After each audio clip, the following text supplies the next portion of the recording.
Matthews, and as you heard in the jingle, it is of course the Daily Grind right here on 91.3 FM Studios on this fantastic Tuesday evening. In studio, I have Rashaad Bastra, representative of Artopsy, a brand specialist, and of course you can catch us also on the Facebook Live, YouTube Live.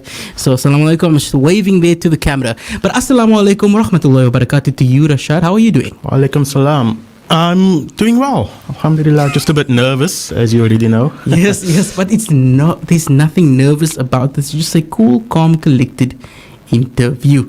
Now, I have to start with where we all start, and that is a little bit about yourself and your business. Okay, so I'm essentially an art director / graphic designer. I've been in the corporate world for about 16 years. So I've been on my own for about roughly 6-7 years.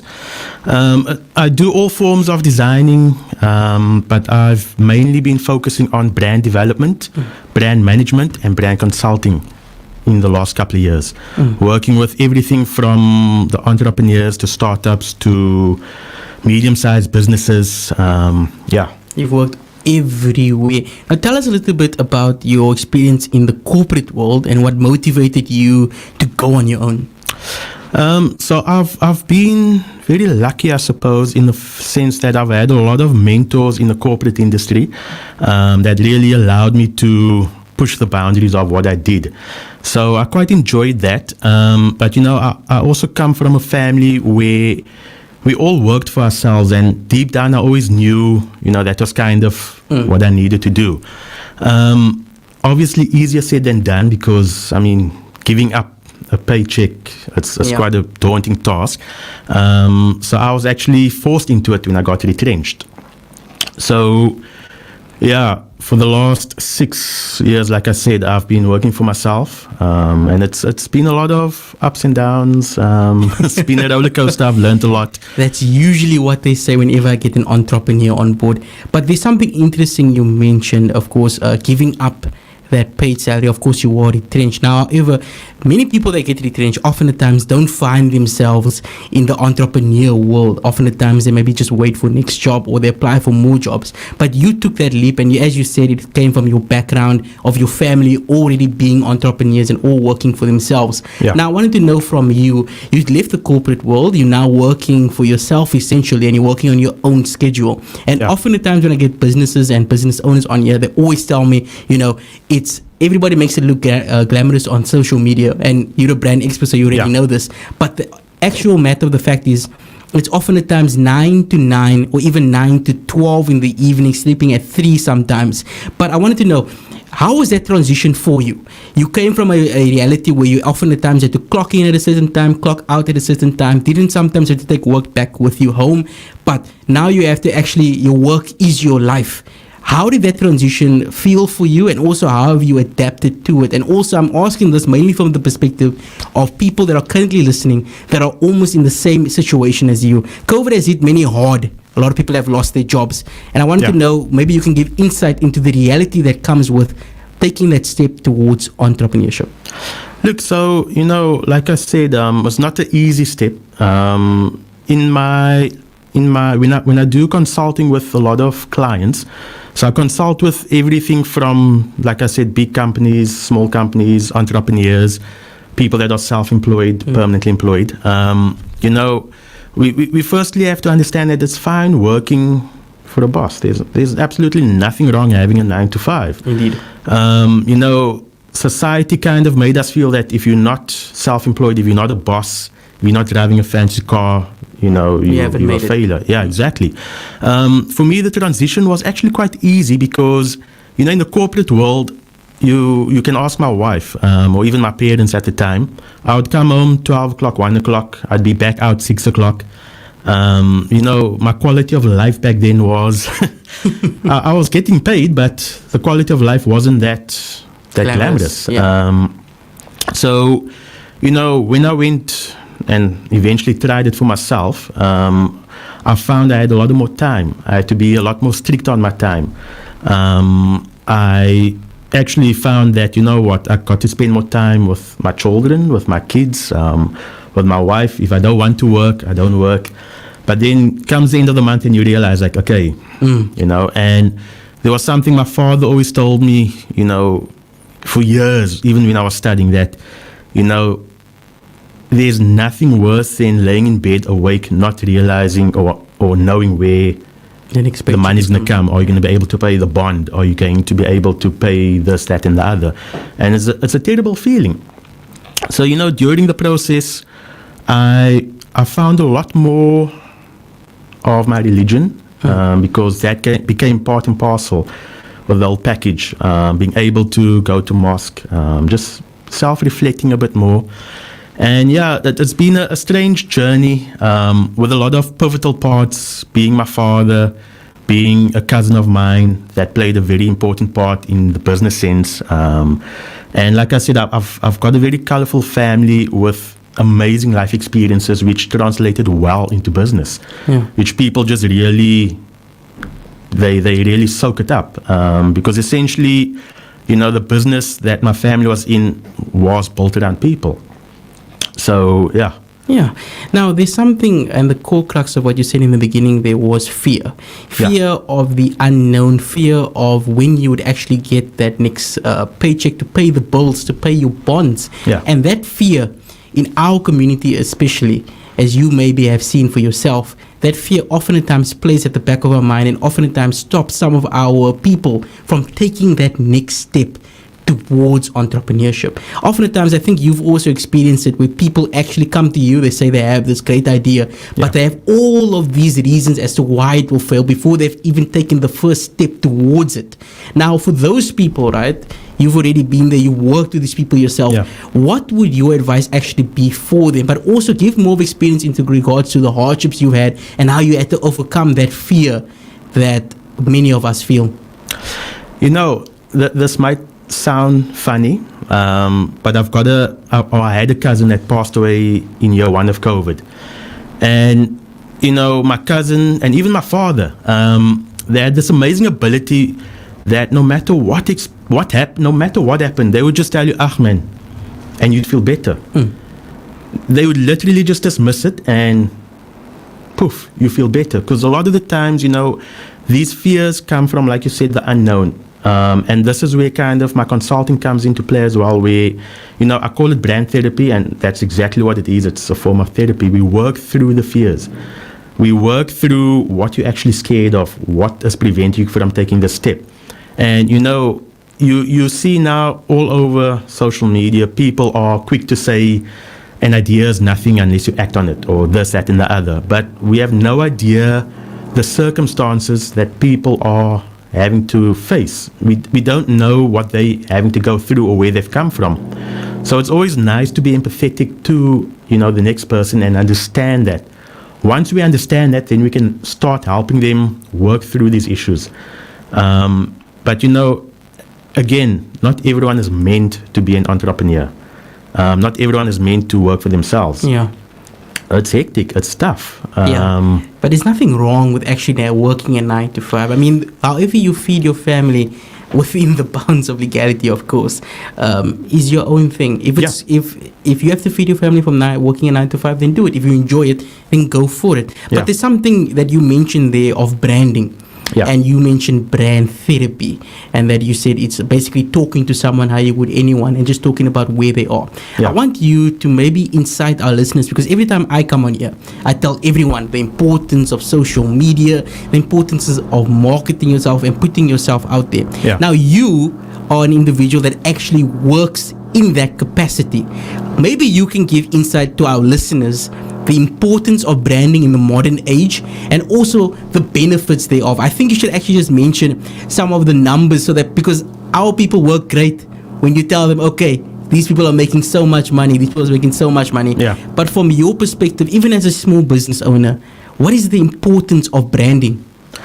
Okay, so, you know, when I initially got retrenched, at the time I bought a unnecessarily expensive luxury car. You know, then a couple of months later, I found out I'm getting retrenched. And, you know, before I even went to my wife, I went straight to my dad to tell him, like, this is the case now, you know. And I said, yeah, I need to get rid of this car. And this is actually what initiated the whole spark about branding, was that my father said, no, don't get rid of the car. You are going to be judged on that car. So, in the early days of now cold calling clients, going to knock on doors, going to set up meetings, I would literally go with a broken Apple MacBook, never open it up. But I made sure they saw my car keys. I made sure they see the MacBook. I made sure they see my iPad and my iPhone. Because, you know what? It's the same like you don't want to see your wedding photographer with a cell phone taking pictures. We're paying for these big equipment. We want to see what we're paying for. So immediately, clients would see this Apple products. And I'm talking about before Apple was accessible and mainstream as it is now. And people were like, okay, this guy is coming to play. Yeah. And, there's a story that leads up to your question that my cousin taught me. And it's basically that you, Danielle, walking your accountant to his car, and it's a broken, rusted car that you need to push start. This is your accountant. This is your money man. And across the road, you look and you see there's Rashaad walking his accountant in a flashy suit, Rolex watch, climbing in an AMG. Instinctively, who do you want? Of course, you want the guy with the fancy car. The guy with the fancy car could be the one that's doing money laundering, fraud, doing all sorts of things. Your guy could really just be out on his luck. The moral of the story is that we live in a society that perceive value based on perception. So that is exactly what branding is. How do we present our businesses, our ideas, in a manner that makes us look professional? Long before I've decided to actually come do business with you, I've searched you online on social media. I've looked at what people are saying. I've looked at simple things as your flyer, and that dictates if I'm going to come here or not. You look at your restaurants. You're not going to pick up a black and white flyer under your windshield wiper and say, hey, I'm taking my family here. No, you're going to the place that looks professional. And in a nutshell, that is really all that I do. I manipulate perception to make your business look. Yeah. Now, a lot of our listeners are mainly, individuals that are entering the small business market, individuals that are entering small businesses. They're starting their own things, so on and so forth. And a lot of the times I get people on here, and the simplest thing that one lady does is she actually just runs a TikTok. She doesn't run it. Of course, her son runs it, and then he runs it, and he goes up on so forth. But I wanted to know from you, right, tips, because we have a couple of minutes before we have to go for a break. But tips for individuals just starting out on how they can better promote themselves entering the entrepreneurial world. So, that's a very broad spread question, because, it's different industries that work for different things. People will tell you all the time, oh, you need to be on TikTok. But the business that you have might not be suitable for TikTok. You might be better on LinkedIn. So I try and kind of assess each case for what it is. But essentially, you almost need to be online. You need to have a presence somewhere online where if somebody is looking for a particular service that you offer, you need to make sure that whether it be on LinkedIn, TikTok, Facebook, website, you have a fighting chance of popping up there. So, the more active you are, the better. And the money spending generation are the ones that are on social media. They are the ones that are frequently online. You don't want to now go for the 60-odd-year-old that isn't on Facebook. That's actually very insightful.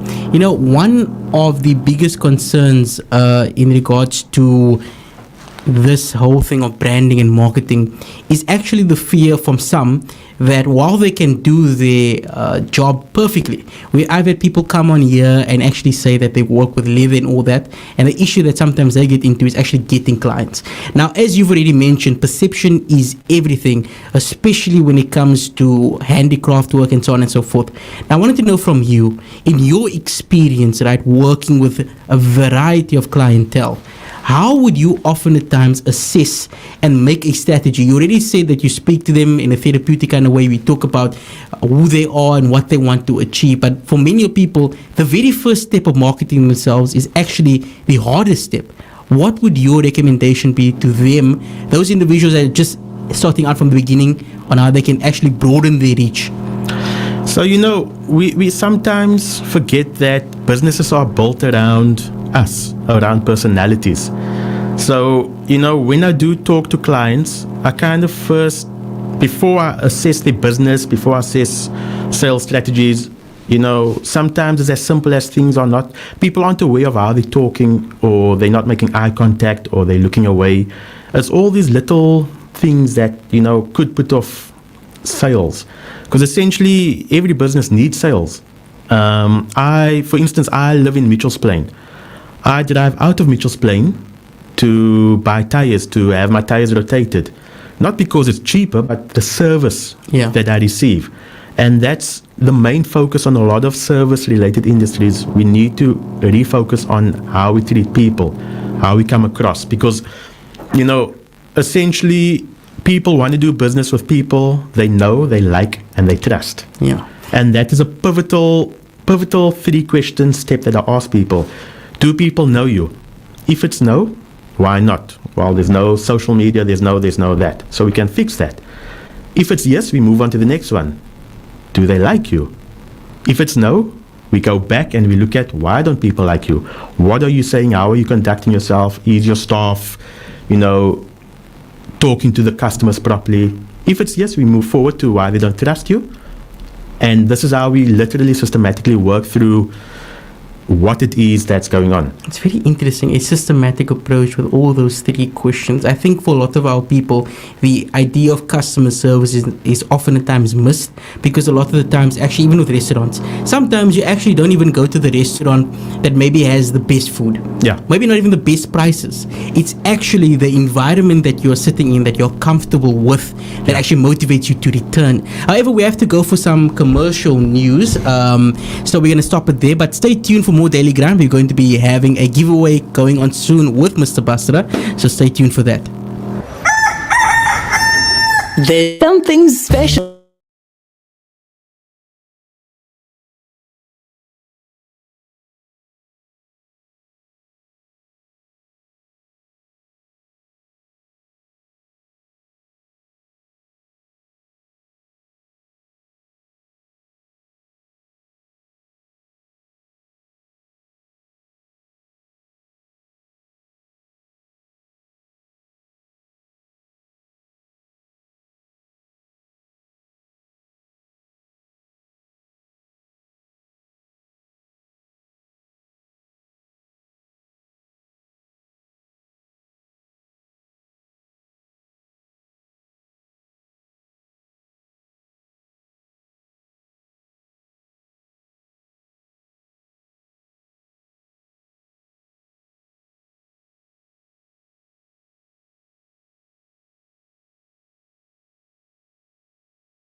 savvy.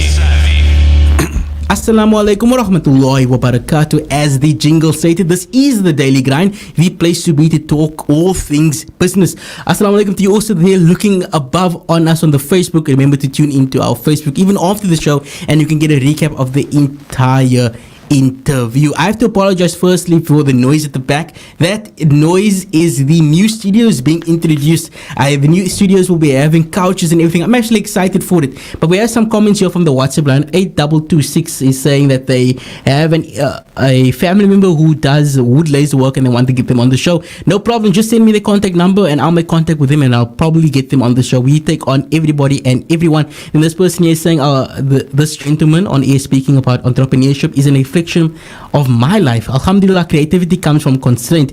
Is there any way I can get in touch with the guest on air? Of course, after this, we are going to obviously be giving out the details of Mr. Bastra, but also we'll be doing a giveaway, which we'll be talking about soon. But before that, I wanted to ask you, Rashaad. Yeah. You are a member of our community who has worked in the corporate sphere. The corporate sphere and our community are two completely different things with two completely different mindsets. Yeah. Now, our people are already getting glued up in regards to how to work on the social media sphere. But as you've already stated, customer service, you leave Mitchell's Plain just for customer service. You take the petrol out just to go there. And as I already stated, often at times it's the experience that gets people back rather than actually price or anything of that matter. In actual fact, appearance and customer service are two, as you mentioned, critical functions of a business. But I wanted to know, okay, you've been in our community, you know how our community functions, you know how the uncles and them do their business. I wanted to know, what would your advice be to those who want to maybe broaden their reach out of the community and maybe get up on that level, you know, where they can actually compete against corporates and so on and so forth, or maybe they want to take their business to the next level. Now, of course, I know you usually do this in a therapeutic session with them where you talk about every matter of their reality so you can make a better assessment on them. But I mean, from a general perspective for those listening, how can they better their business today already? Sure. How short is a piece of string? Yeah, look at, so there's a saying by Martin Neumeyer, to do social, we have to be social. Again, people buy into people. So whatever product, service you have, whatever, it's a case of, I hear too often in our communities, I get enough referrals. I don't need to invest in my business. I don't need to invest in marketing. That uncle knows me. I know that uncle from somewhere. Yeah, that kind of vibe. Unfortunately, we have to understand that money has changed hands now. The younger generation are the ones taking over the businesses. They're the ones that are earning now ridiculous amounts of salaries.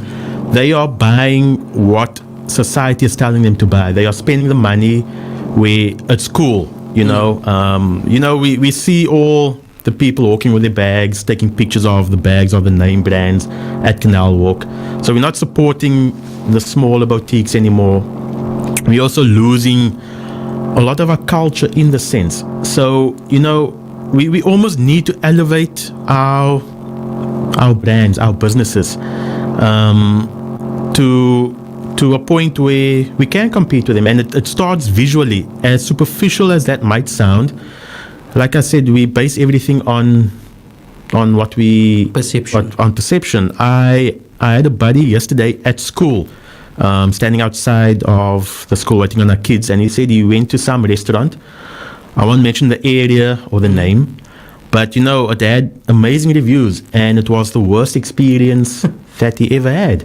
And he said, it must be this guy's friends and family that put on these amazing reviews because he can't see how the reviews and what they experience. So, yes, we can manipulate perception. We can make the businesses look amazing. Yes. But if you're not bringing your end, if you're not, what I build and what you do, if it's not aligned, it will end up one way, and Yes. that's in loss of customers and sales. You know, here's the funny thing, right? I already told this to you in your personal capacity, but in actual fact, there was Noor from Nemo's here. I know you probably know who they are. And when he first started the shop, he noticed that people actually weren't going in for the main reason none of us go into fisheries that have nobody inside of it. Yeah. We all know the idea. We only go to fisheries where the places is busy, Yeah. and we have to wait. If I am not waiting for my food, then I don't want it. You Yeah. know, if it's too fast, it's not good. So what he would actually do is get his family members to actually come into the shop and just sit. He would obviously feed them and all that, but actually what he told me was the perception of them actually just being there, filling the space, would actually attract far more customers than if they weren't there. And here's one person saying here, 0690 on the WhatsApp line of 0829913913, talking about how first impressions are really true. I would engage with corporates and go with my best clothing and yes, the best car, which by my understanding portrays success.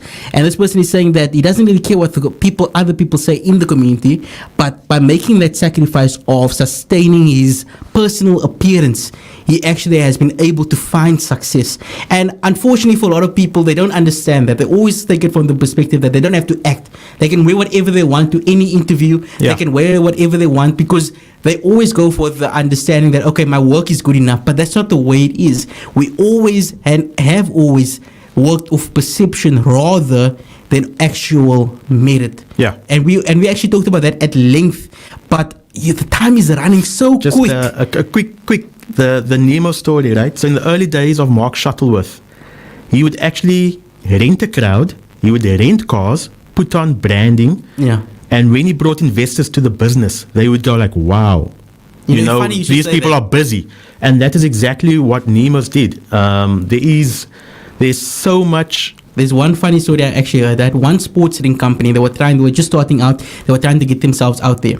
But they realized that it's actually hard to get themselves out there because there's so much competition Yeah. in the drinks and all that kind of stuff. So what they actually did was they would actually manufacture cans. They would have the cans empty, right? They would have like all these sacks of cans, crush it and throw it in bins everywhere. Yeah. Why? Because if they kept throwing it in the bins, they realized that people would see it. And if you see something everywhere, Yeah. then that's what you do. One other company, who I won't mention, one multinational big company, you know what, I think everybody knows what I'm speaking of. In actual fact, in Europe, they would actually demand that the businesses that take their drinks only supply their drink and they would actually give you a discount. And by doing that, they would actually, that perception of this place only having this Yeah. drink, everybody would order it because they get accustomed to it. But that's something for another discussion. We have to go for some commercial news. And then when we come back, we talk about more business.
Grind.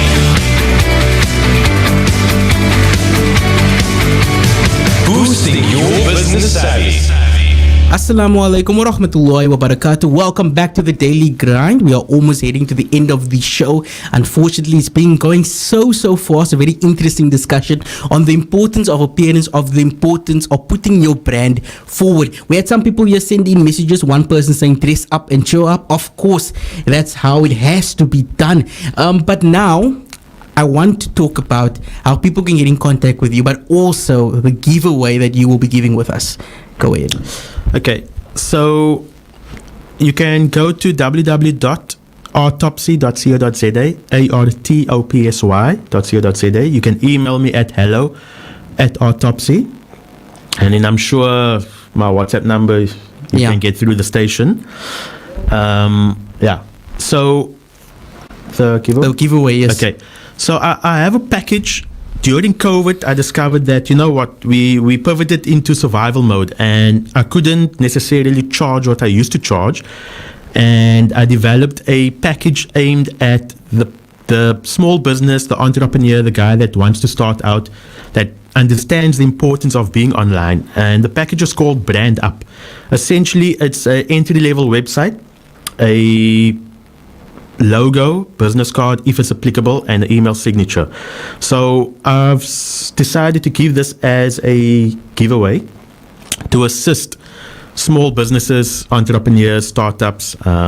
Just also, by the way, I don't buy into the quote unquote entrepreneur term, because I feel it's just being overplayed. We're all just trying to survive and make something of ourselves.